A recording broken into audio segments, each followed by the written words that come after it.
I remember the day my daughter was born.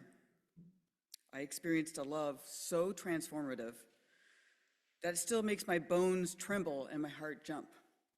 Because that day, I experienced a love, like so many parents, that was and is profound, a deep love that bonded me to action for and with my daughter in ways that I could not have imagined in my younger years.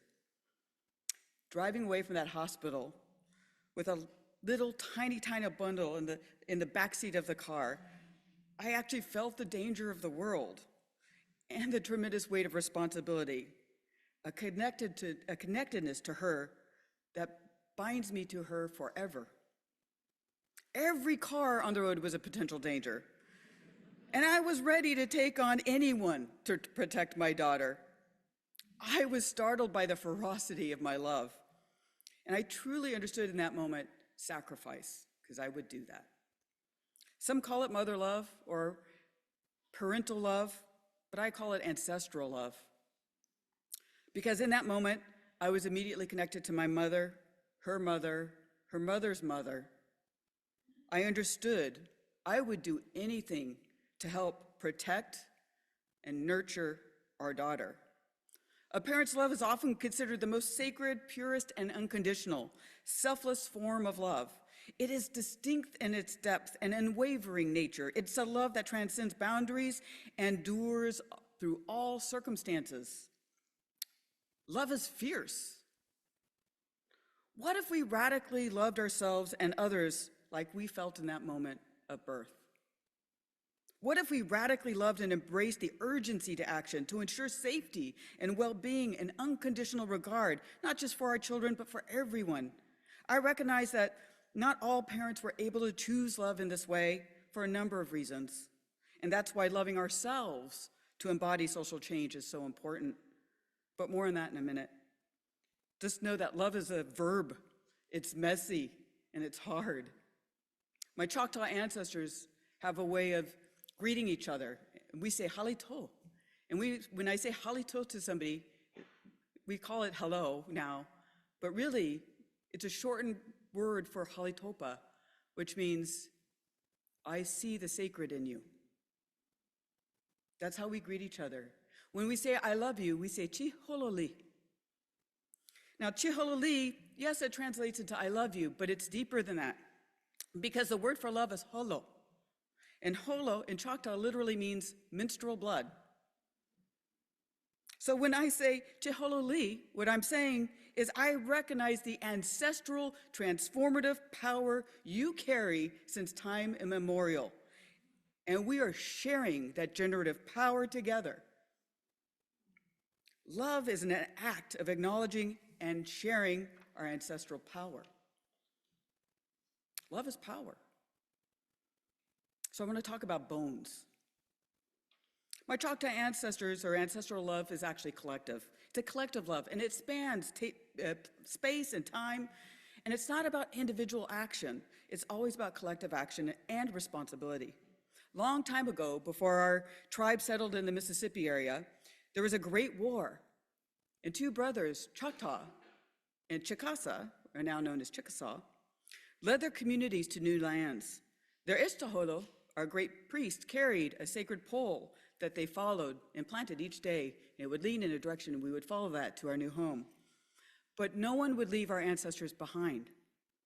We were known for the loving care of our ancestors through the care of their bones. We kept bone houses and had annual ceremonies where ancestor bone bundles were brought out and a great feast was held, and stories were shared about triumphs and tragedies, the good stories and the bad stories. Or even our bad behavior was discussed. And we would learn from that, and then we would return the bones to the house. So we could not leave them behind. We literally carried the bones of our ancestors on that first removal, not by family, but collectively shouldering the bones of others, oftentimes doubling back to help carry other people's bones and take their burden and carry their ancestors forward. It took us at least 50 years of doubling back, carrying our bones before the sacred pole stood straight up at Nanawaya in Mississippi and went into the ground. where we made our home. Our bones were rehomed that day, and the responsibilities to the ancestors honored, but it's more than that. The act of caring, of shouldering the ancestors of others, was a deep act of relational connectedness. They did it not for themselves, but for future generations. They did it for me as much as their own. That is how much they loved us. That is ancestral love. Fast forward, when we were forcibly removed on the Trail of Tears, our leaders and community wept because we couldn't take the bones with us. There was no time.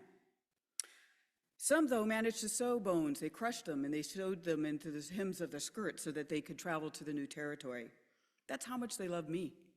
That's ancestral love. It's so deep. It's such a deep relational connectedness, but it's continually nurtured. It's not a singular or a solitary process. The bones are a physical reminder of the spiritual bond and obligation of sustaining connection and the responsibility to one another across space and time. So ancestral love reminds us of the responsibility to one another for all generations.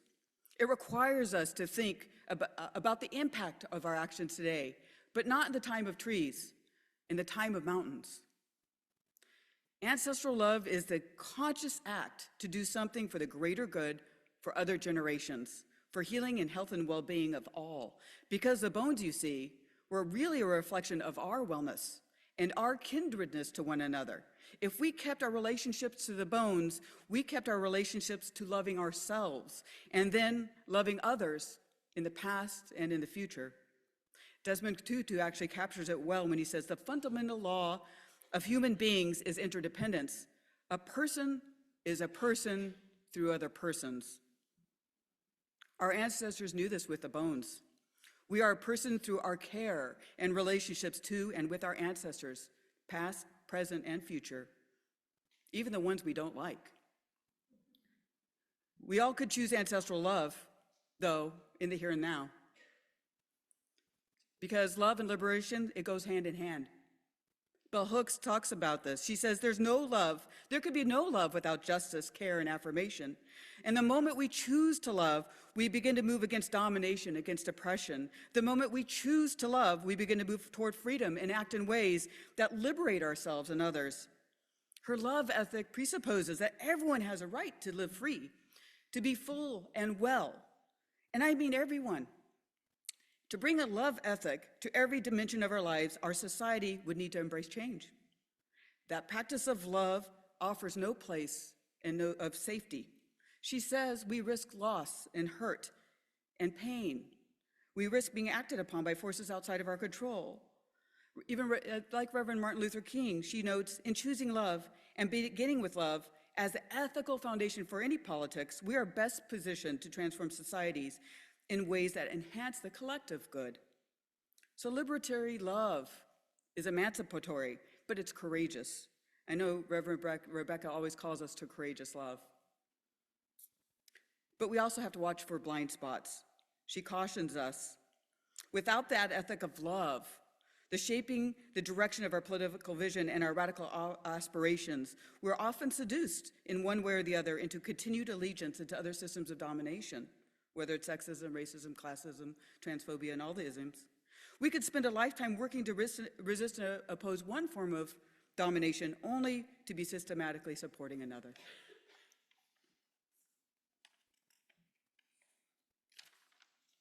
So a radical love ethic then requires a recognition that we are all related. In the beginning, we had the Eulalie song, All My Relations. We are all connected. It also includes interrelatedness of structural oppressions and a commitment to the truth with ourselves and others. It involves a recognition, it involves respect, it involves trust and communication to facilitate that growth. It requires that courageous love and bold honesty to look inward and outward, and building a critical consciousness as that is central to the process of love as the practice of freedom. So how do we apply this?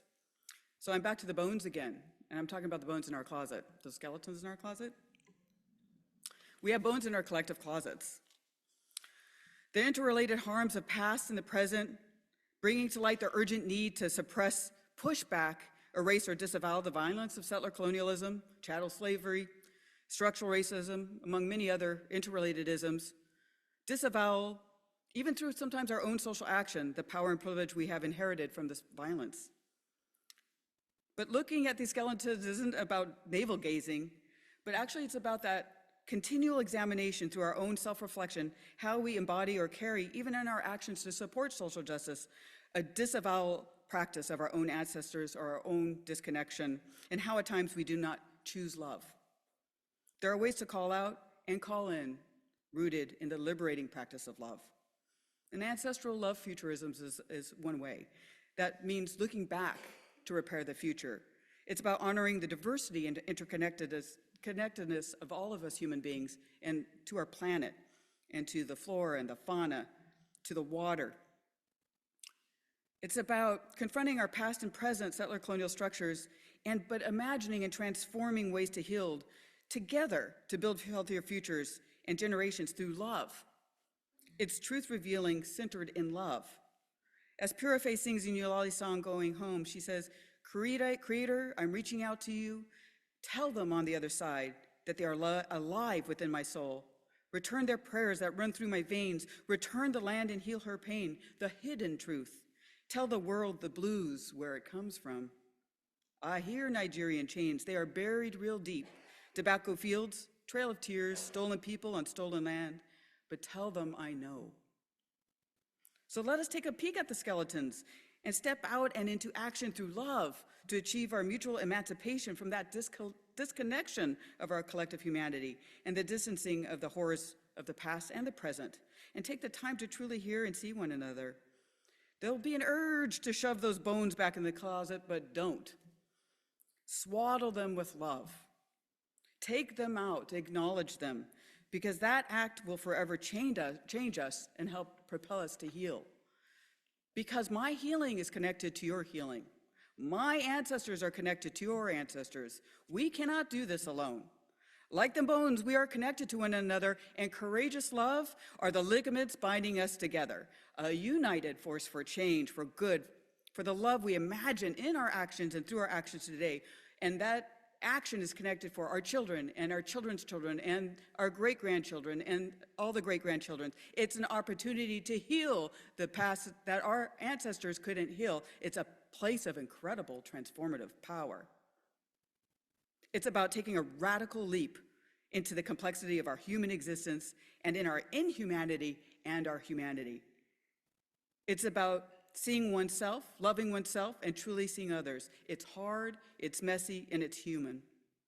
Bell Hooks says when we choose to love, we choose to move against fear, against alienation, and separation. The choice of love is a choice to connect and to find ourselves in the other. And I would add, in one another and in our ancestors and in our future generations. We have a chance to heal those hurts that haven't been mended from previous generations. We have a chance to imagine through our actions today a really amazing future for all of us. It's truly a place of liberatory, emancipatory power. But a key to this is self-love. Bell Hooks reminds us that self-love is a foundation of our loving practice. Without it, the efforts of even good love ethics will fail. So she says, do not expect to receive the love from someone else you do not give yourself. And Desmond Tutu reminds us, without memory, there is no healing. Without forgiveness, there is no future. Do your little bit of good out where you are, he says. It's those little bit of good put together that overwhelm the world. Ordinary acts of love and hope point to the extraordinary promise that every human life is of immeasurable value. Love is a verb. Love is an ethic. Love is power. Love is liberatory, fierce. Courageous love is hard, but love is the way forward. Because my ancestors knew the ancestors were in our bones. In Choctaw, there's a saying, "Nane hula, yat nitak nana isa hekiyo." And that means love never fails. Yokoke, thank you.